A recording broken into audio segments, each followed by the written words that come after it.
আপনার ফোন কি নিরাপদ? আপনি কিন্তু এখন বুঝতে পারতেছেন না।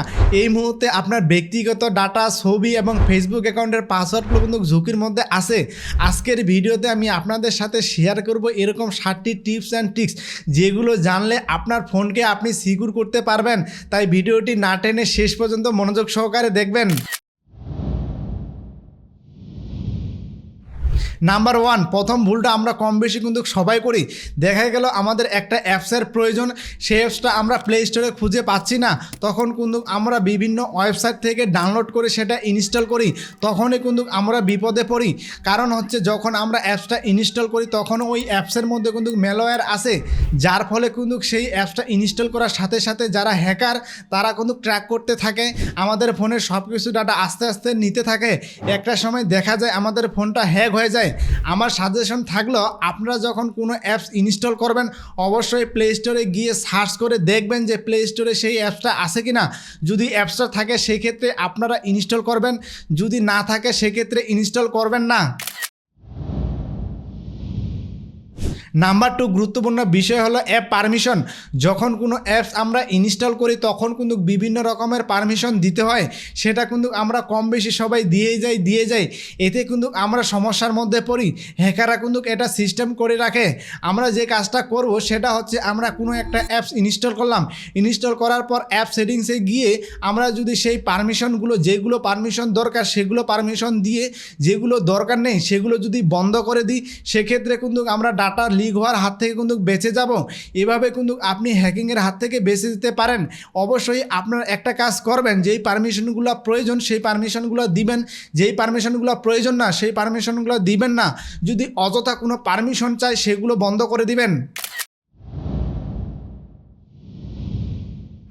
নাম্বার 3, অনেকেই আমরা 1 2 3 এবং নাম এবং ফোন নাম্বার দিয়ে পাসওয়ার্ড দিয়ে রাখি। এটাই কিন্তু আমাদের জন্য বিপজ্জনক। আপনারা যে কাজটা করবেন আপনার নামটা দিয়ে দিবেন না, আপনারা স্ট্রং পাসওয়ার্ড দিবেন এবং ফিঙ্গারপ্রিন্ট দিয়ে রাখবেন। সেক্ষেত্রে কিন্তু হ্যাকাররা খুব সহজে কিন্তু হ্যাক করতে পারবে না। যখনই হ্যাক করতে যাবে তখনই কিন্তু আপনার ফিঙ্গারপ্রিন্ট চাইবে অথবা পাসওয়ার্ড চাইবে, তখন কিন্তু হ্যাকাররা কিন্তু খুব সহজে আপনার ফোনটি হ্যাক করতে পারবে না। Number 4, Facebook account, Gmail account এবং অন্যান্য সোশ্যাল মিডিয়ার অ্যাকাউন্টগুলো অবশ্যই 2 ফ্যাক্টর অথেন্টিকেশন অন করে রাখুন।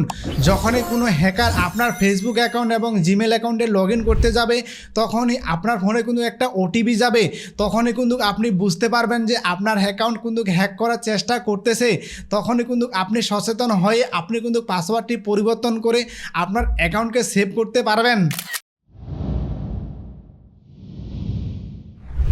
নাম্বার 5, আমরা ম্যাক্সিমাম লোকে যে ভুলটা করি, দেখা গেল কোথাও আমরা ঘুরতে গেলাম, তখন সেখানে গিয়ে দেখলাম যে একটা ফ্রি ওয়াইফাই আছে, সেটা কিন্তু আমরা লগ ইন করে ব্যবহার করি।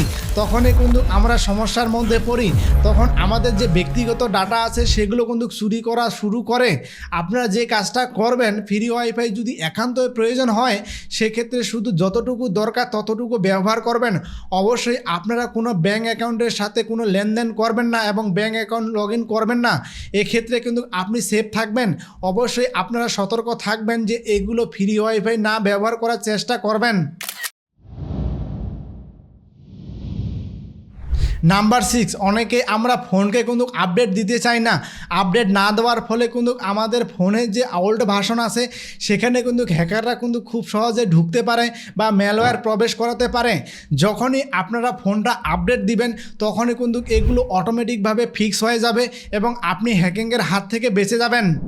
ভিডিওটি যদি আপনার কাজে লাগে তাহলে ভিডিওতে একটি লাইক দিন আর ভিডিওটা আপনার বন্ধুর মাঝে শেয়ার করে দিন। আর এরকম নিত্য নতুন টিপস রিলেটেড ভিডিও পেতে চাইলে আমাদের বেসিক অবস্থা চ্যানেলটি সাবস্ক্রাইব করতে ভুলবেন না। ধন্যবাদ।